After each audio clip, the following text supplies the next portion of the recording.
El próximo programa es para todos. No contiene escenas de sexo o violencia.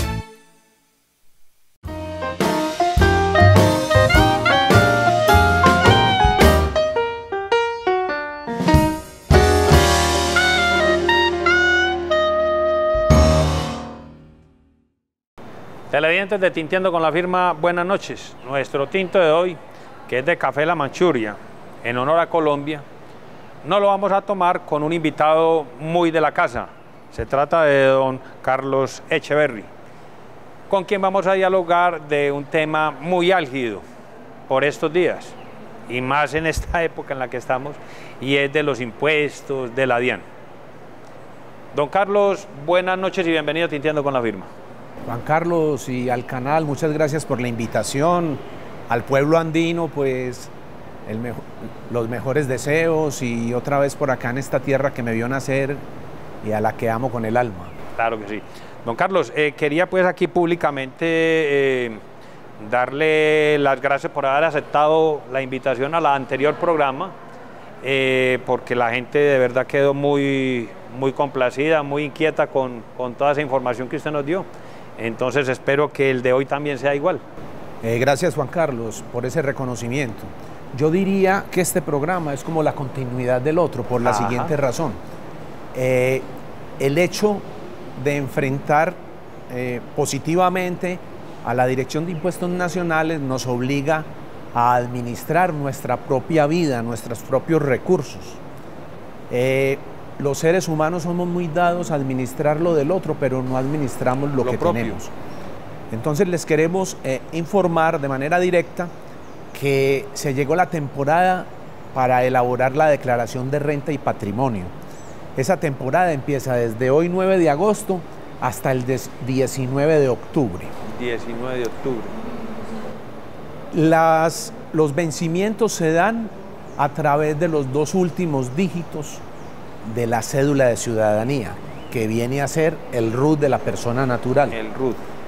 Quien quiera investigar por aparte, no es sino que se meta a Google y le escriba vencimientos personas naturales 2022, y ahí establece tanto lo que son los plazos como lo que es los topes. Ajá, los topes. Así como tú tienes tu libreta, yo hoy me voy a tomar la licencia de respaldarme, porque con la DIAN, como hablábamos fuera de cámaras, estos asuntos de la renta y las obligaciones es de mucha precisión, de mucha exactitud. Tanto es así que ellos tienen una sanción que se llama por inexactitud. Tú puedes fallar en un dato y ahí mismo te aplican la sanción por exactitud. Entonces, para no incurrir en una mala información hacia los televidentes, me voy a respaldar en algunas notas. Pero perdón, don Carlos, entonces así como usted habla de mucha exactitud, para ustedes como contadores es de mucho estrés en toda esa concentración que necesitan para poder elaborar esas declaraciones. Juan Carlos, ¿en qué sentido se estresa uno? Y es un llamado a los contribuyentes. Los clientes muchas veces, por sus faenas en las fincas o sus ocupaciones en negocios que tienen, no sacan tiempo para ir al confesionario. Yo lo llamo que la oficina del contador es como un confesionario en el que cada persona debe ir a conciliar con uno los datos, porque se presentan muchas circunstancias. Me decía un colega de Medellín y me dijo: Carlos, póngale mucho cuidado con las personas que tienen inversiones, sea CDT, en este caso, de Bancolombia, del BBVA, que los están reportando 4 veces. Me explico. Había un caso particular de un cliente de él que tenía una inversión de 50 millones de pesos, y en la información exógena de la DIAN, ¿qué es la información exógena? Es la información que los terceros, o sea, con los que yo tengo vínculos económicos, le entregan a la DIAN.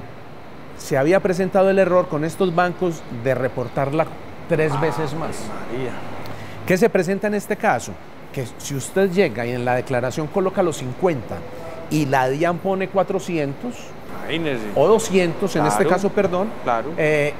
Ahí mismo el programa que ellos tienen, que se llama el Muisca, se dispara y le dicen: venga, señor declarante, que usted tiene una inexactitud, y la inexactitud no es suya, sino que es del banco. Entonces, cuando hay posibilidades de conciliar como todos esos elementos, uno le dice al cliente: vea, en la información exógena pasada por el banco le están reportando una inversión de 200 millones, y me dice: no, yo no tengo sino 50, entonces vaya allá para que pueda hacer la corrección. Entonces es muy importante eso. Ya luego viene, a ver, hay muchos mitos con las declaraciones de renta. Eso. El primer mito, cuando le anuncian al pueblo una reforma tributaria, es que todos vamos a tener que declarar. Sí, sí. No, hay unos topes. Y el hecho de uno estar en ese margen establecido por el gobierno no implica que tenga que pagar impuestos.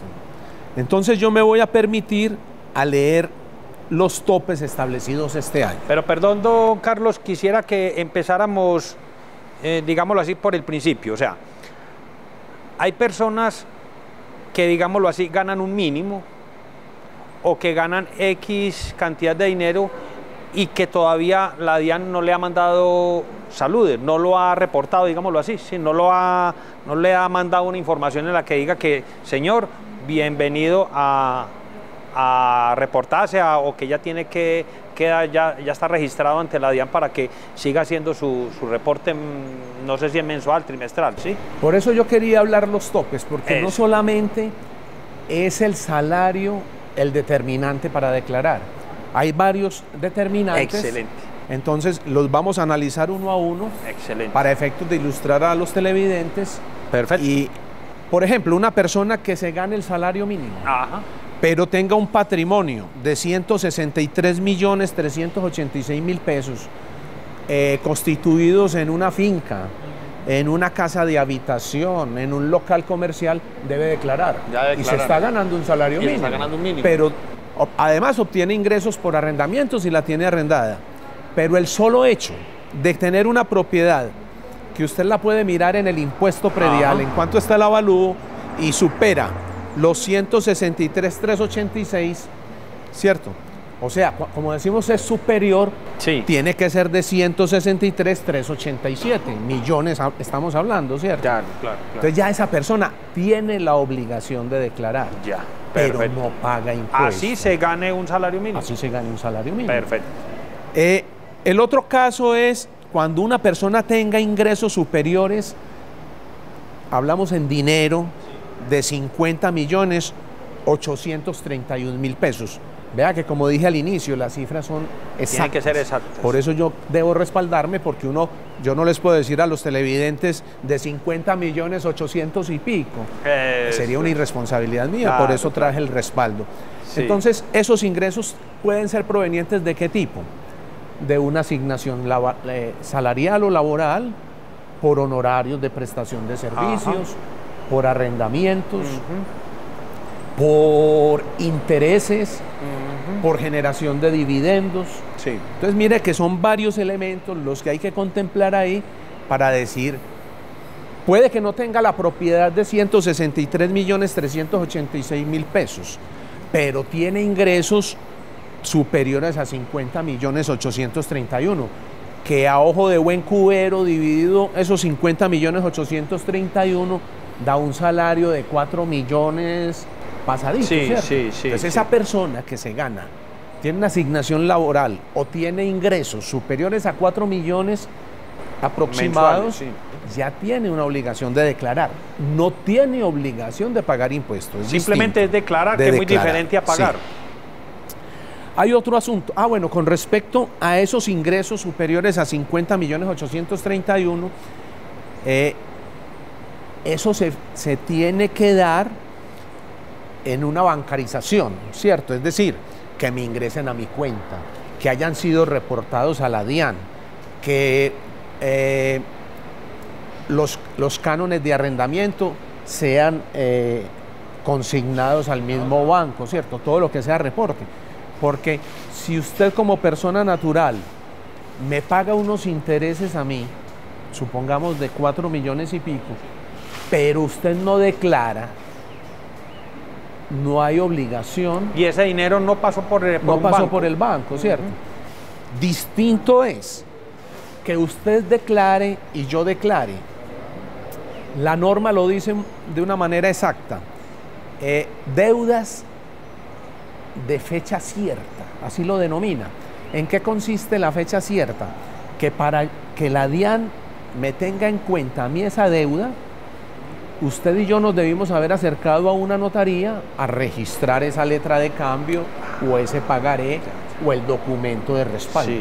Muy importante tener eso en cuenta. Sí. Importante. Otro aspecto bien importante que hay que decirle a los televidentes y a la ciudadanía. Hay muchas personas que por alguna circunstancia le prestan la cuenta a un hermano, a un amigo, a un vecino, para que le consignen ciertos dineros, que porque tienen familiares en España, que porque tienen familiares en Urabá, y eso va sumando. Claro, porque ingresó a su cuenta, si no sea suya, pero ingresó a su cuenta y es más difícil demostrarle a la DIAN que ese dinero no es suyo que declarar. Sí. Porque, insisto, va a ser el bastión de este programa. El hecho de declarar no implica pagar impuestos. Pero mucho cuidado con el préstamo de esas cuentas.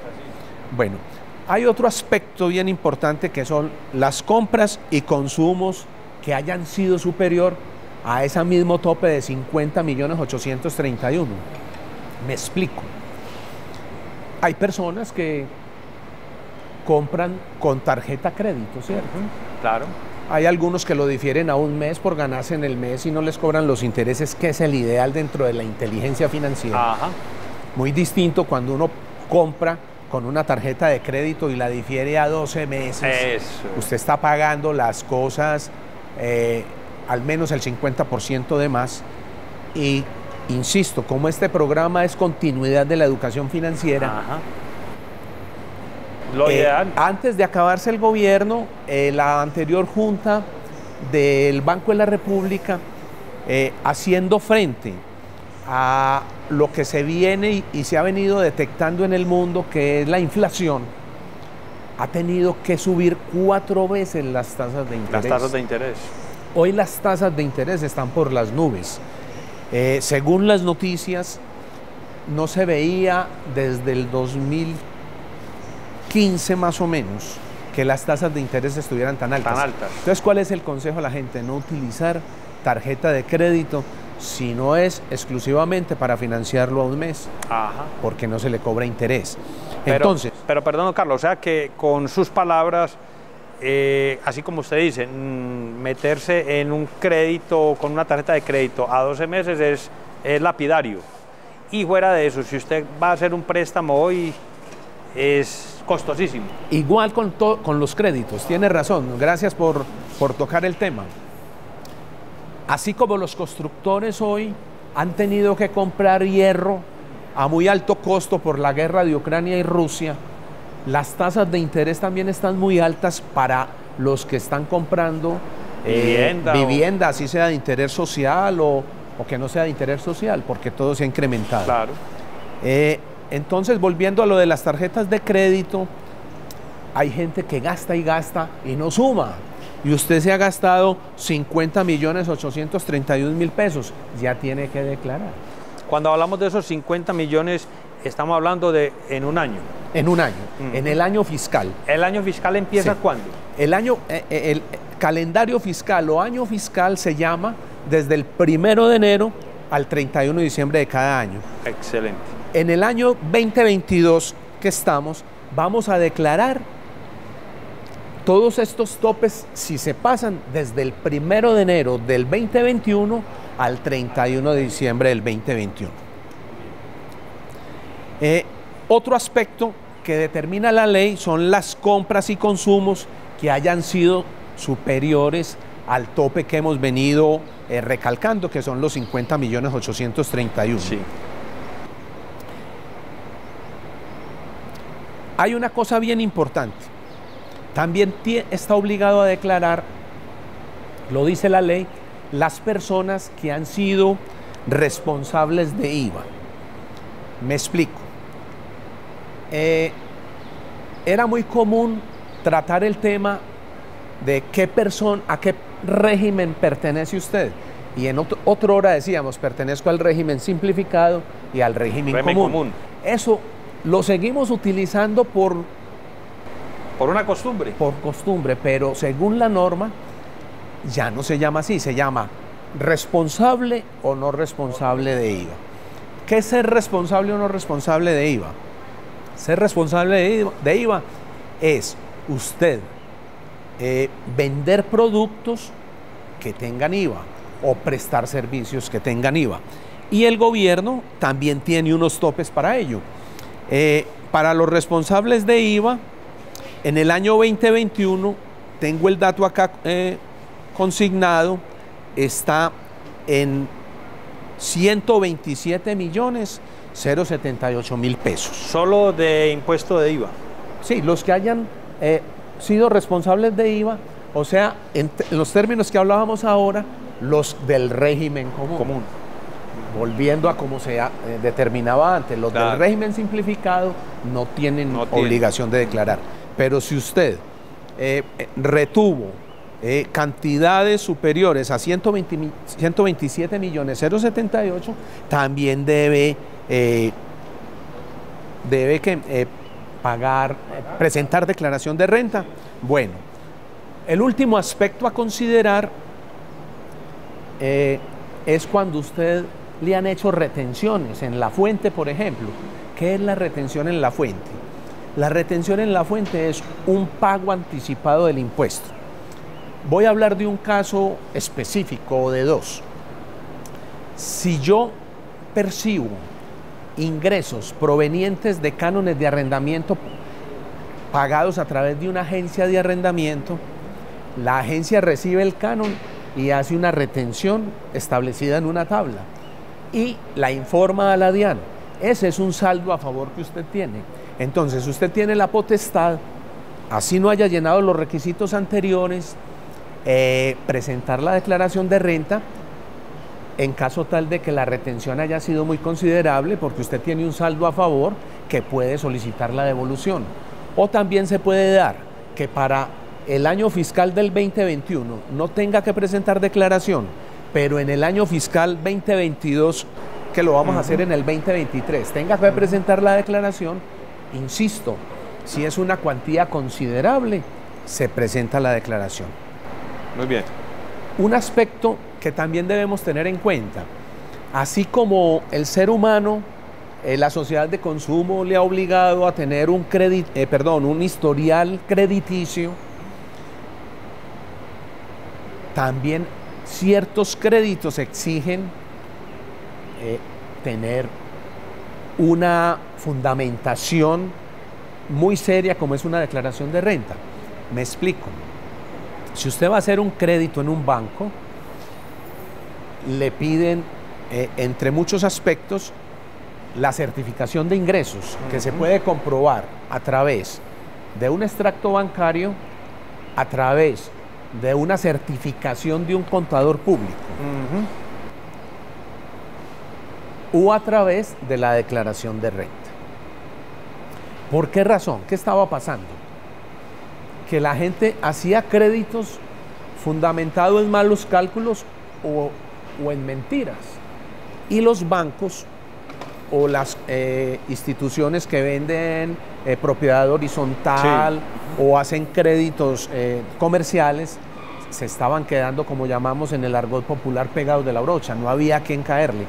Incluso la misma Junta Central de Contadores reglamentó los certificados de ingresos que emitíamos los contadores. Claro, claro. ¿Quién creyera? Emitir un certificado de ingresos de parte de un contador público se volvió una de las situaciones delicadas. Delicado. Me explico. Alguna vez me llamó una amiga muy bella y me dijo: Carlos, necesito un certificado de ingresos para hacer un crédito en un banco. Yo, como sabía que ella tenía un almacén de ropas, le dije: me debes traer la declaración de industria y comercio de su almacén. Y me dijo, el almacén está a nombre de mi esposo. Le dije yo, pero tú tienes finca en Urabá. Tráeme la escritura de la finca y el impuesto predial. Y me dijo, pero es que esa finca está a nombre de mi esposo. Le dije yo, pero tú tienes casa de habitación en Laureles. Necesito entonces que me traiga el predial de Laureles. Y me dijo, también está a nombre de mi esposo. Entonces le dije, dígale a su esposo que venga por el certificado.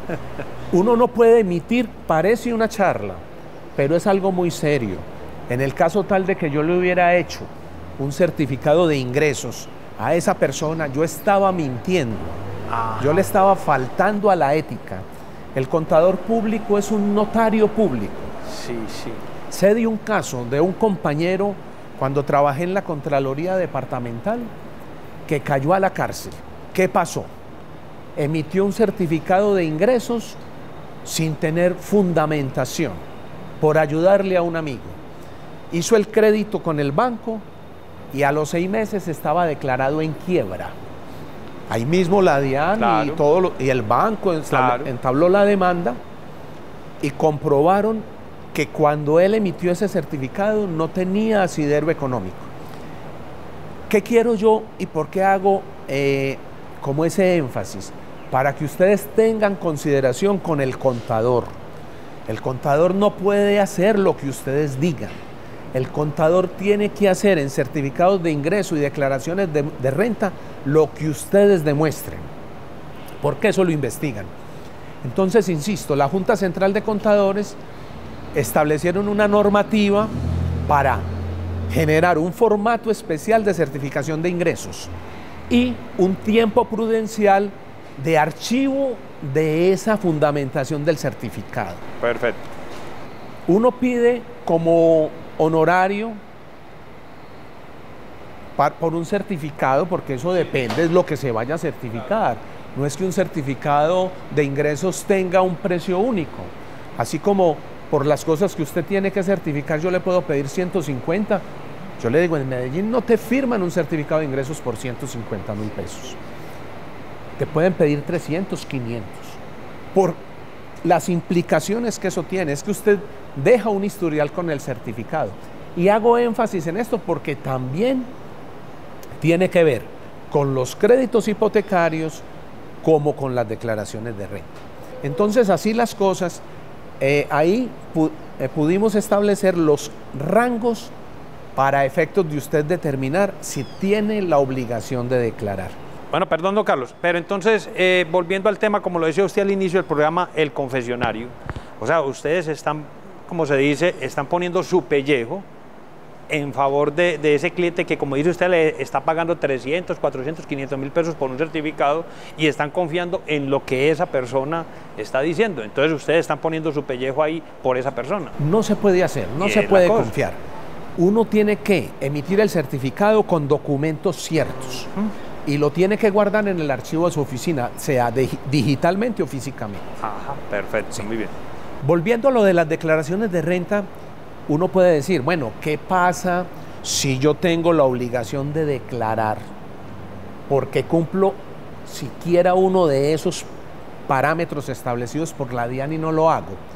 La DIAN, en un tiempo prudencial, tiene 5 años, pero en un tiempo prudencial que se cuenta más o menos desde el mes siguiente, hace una carta que se llama requerimiento, así se llama legalmente, sí. En el cual, en el caso, por ejemplo, de Juan Carlos, DIAN como organización institucional, gubernamental, le escribe a Juan Carlos y le dice a Juan Carlos, según la información exógena que dijimos ahora, o sea, la información que los terceros, con los que yo tengo vínculos económicos, dijeron que Juan Carlos había tenido o consignaciones bancarias superiores a 50.831.000, o tenía patrimonio superior a 163 millones sí. y la colita que dijimos, o tiene intereses o dividendos u honorarios. ¿Qué pasó? Venga, declare. Usted no le para bolas a la DIAN, como decimos en el argot popular, entonces a ella le queda otra opción, que es una liquidación de aforo. ¿Qué significa la liquidación de aforo? Que ella con los datos que usted que tiene suyos allá en la información exógena, le hace la declaración y se la manda. Y le dice, entonces usted tiene que declarar tanto. Si ¿cómo se llama esto? Como la calculadora, el simulador. El simulador. No le da saldo a pagar, te cobra la sanción por no haberlo hecho a tiempo. Por no haber declarado. Por no haber declarado. Y si usted tiene obligación de declarar y te da un saldo a pagarle a la DIAN, te puede cobrar el 20% de los ingresos brutos. O el 20% de los ingresos brutos del año fiscal inmediatamente anterior, según sea el mayor. Entonces es un riesgo muy alto. Tremendo. La sola sanción por no declarar puede estar del orden, no la consulté, 360, 380 mil pesos. Por Dios. Entonces es muy importante estar en la jugada, insisto, hoy mismo, mirar los topes, los encuentra en Google, los encuentra en la página de la DIAN, allí está el calendario tributario, que es por los 2 últimos dígitos de la cédula. No lo deje para última hora. Ajá. Le voy a contar una intimidad que pasó ayer en la oficina.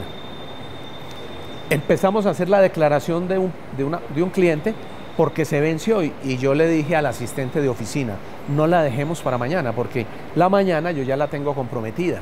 Se puede caer la página. El Wi-Fi, se puede congestionar la página y además de eso, al señor en esa información exógena le estaban enviando una información adicional que no era de él. Entonces nos tocó llamarlo para que bajara de la finca, el señor afortunadamente muy organizado en su cabeza y en sus datos y logramos conciliar. No declaramos lo que dijo la DIAN. Sí. Es decir, me explico, por decir algo, si la DIAN le tenía establecido al señor un patrimonio de 380 millones y a nosotros nos daba 350, a mí no me da temor ponerlo por 350 porque si a mí como asesor tributario me llama la DIAN, yo le muestro los soportes que ellos tienen una equivocación allá. Entonces, por eso, Juan Carlos, para redondear y darle la palabra a usted, porque ya terminamos lo esencial, es no dejarlo para última hora, para uno poder accionar o actuar y poder corregir. Ahí sí lo dejo ya a usted con su palabra. No, excelente. Don Carlos, entonces vamos a hacer claridad de la siguiente manera. El señor don Pedro Pérez le hicieron la notificación de la DIAN que ya tiene que empezar a entregar esos reportes, ¿sí? A la DIAN. Lo primero que debe hacer es buscar a una persona como usted, un contador, porque él no sabe de fechas de declaración ni nada de esas cosas, ¿sí? Ni topes. Entonces, como dice usted, hombre, puede buscar en Google y ahí va a encontrar en la página de la DIAN, pero yo creo que el derecho sería buscar a un contador como usted que conoce ese tema a sus anchas y ya lo asesoraría en cómo es que tiene que empezar a hacer esas declaraciones. Juan, ¿sería esa la idea? Yo tengo que ser muy honesto. Hoy la DIAN tiene una página que se llama Hágalo Usted Mismo. Es decir, métase usted y haga la declaración. ¿Qué pasa? Lo que pasa es que es delicado eso. Uno aparentemente es fácil, pero hay declaraciones que se complican y cualquier dato omitido genera sanción. Claro. Entonces, no es que uno quiera valerse del medio para decir, vea, acérquese, no. Si usted se siente con la seguridad de poderlo hacer, o tiene una hija que estudia administración de empresas, contaduría, y le puede ayudar, pues bienvenido. No necesariamente si uno es contador es capaz de hacer una declaración, porque tiene repercusiones, ¿cierto? Los riesgos pueden ser altos. Tiene riesgos, están ahí latentes. Pero por el contrario, si no se siente seguro, es acercarse a un contador público que tenga experiencia en el campo. Aquí en Andes, yo soy muy honesto, no necesariamente tengo que ser yo. Hay muchos profesionales idóneos, porque tenemos que ser ecuánimes, y les podemos ayudar al respecto. Insisto, no lo deje para lo último. No, sí. Hacer una declaración en la fecha de vencimiento y con el cliente que no tiene la documentación al día es un riesgo. Bueno, decía, conversando con mis colaboradores del programa, hablábamos de que a muchas personas les escribe la DIAN y sienten más temor que ver al mismísimo diablo. O sea, una vez a usted le escribe la DIAN, ya digo, no, estoy muerto. ¿Por qué razón ese temor a la DIAN? Juan, es un temor que sentimos todos, sí, incluso los mismos contadores. Sí. Por lo que dijimos al inicio del programa, la DIAN está muy dateada, entonces es de precisión. Y cuando uno se va a defender, tiene que tener la documentación exacta, con centavos y todo. Entonces, de ahí el temor, es no dar tiro para efectos de que lo llamen, ¿cierto? Sí.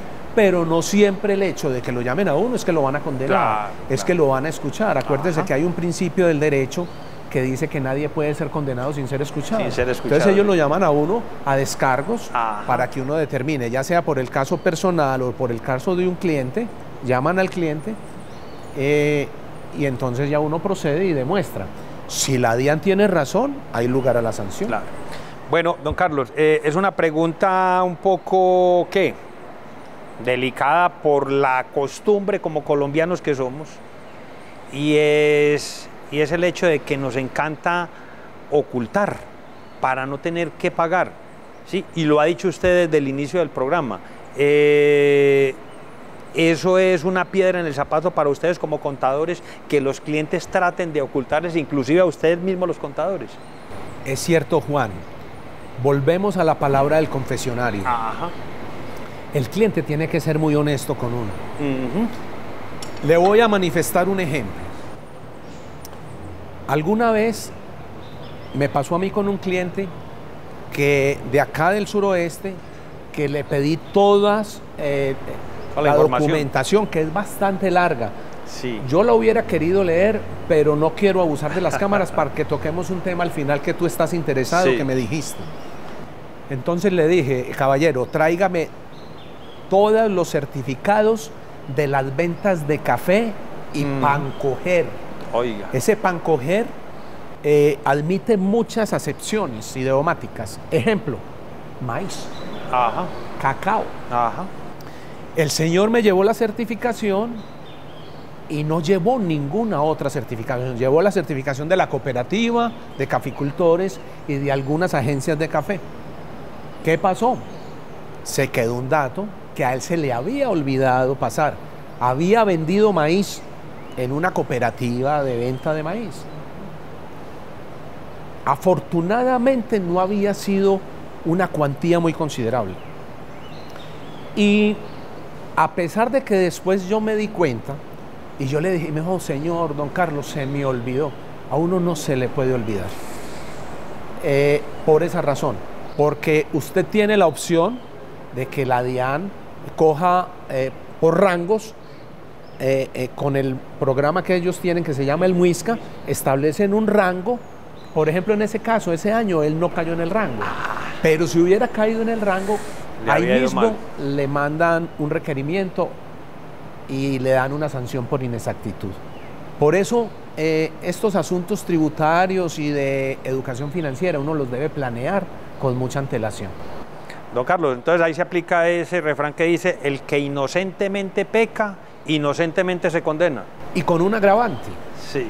Que si pasa un caso de esos, se vienen para el parque a decir, fue el contador. Siempre le tiran el agua sucia. Cuando el contador no, o el asesor tributario no tuvo nada que ver ahí. Sí, sí. Bueno, don Carlos, dos cositas. Lo de esta reforma tributaria que se nos viene, ya para terminar, y un consejo que le debe dar usted a todos estos televidentes que de pronto crean que pueden estar ya notificados o que ya deben de empezar a pagar impuestos. Juan, con respecto a las reformas, los medios de comunicación mitifican y generan mucho temor. Los estados deben tener unos dineros para solventar sus gastos. Lo que hay que atacar es la corrupción. A mí no me da miedo pagar, a mí me da miedo es que me roben lo que yo pago. Total. Entonces, con la nueva reforma, yo digo que se voltearon los papeles. En el 2019 se favorecieron los grandes empresarios con las exoneraciones que se le hicieron. Hoy por hoy los van a gravar y van a grabar que los empleados de 10 millones hacia arriba, pero es que si yo como un empleado de 10 millones no tengo posibilidad de contribuir con 200.000 pesos, entonces estoy fregado. ¿En qué estamos? Sí, el 1% de la población del país está en el salario de 10 millones de pesos. Ya vienen lo de las bebidas azucaradas, que yo digo que el país estaba en mora de eso. Ha habido problemas de diabetes, de mucha población, de obesos, sí, y de corazón por todos esos elementos. Claro, los elementos de un solo uso también, sí, creo que están... los plásticos de un solo uso, estamos acabando con el medio ambiente. Entonces, esperemos que aterricen, documentémonos más, no hablemos simplemente por lo que escuchemos. Y lo otro es, que tú me dijiste, es las personas que consideren que están en el ojo de la DIAN para declarar, bienvenidos en las oficinas de los profesionales de Andes. Excelente. Don Carlos, ¿cómo es? Más claro no puede cantar un gallo. No sabe usted cuánto le agradezco que haya atendido nuestra invitación, y de verdad que cada que hacemos un programa con usted, nos da pie para invitarlo a un nuevo programa, porque los televidentes son ávidos de toda esta información que ustedes nos suministran. La generosidad de ustedes la agradezco, a UPAN, que es el canal que amamos en esta tierra. Éxitos y prosperidad. Muchas gracias, don Carlos, por haber atendido nuestra invitación. Muchas gracias a ustedes. Televidentes, buenas noches y hasta un próximo programa.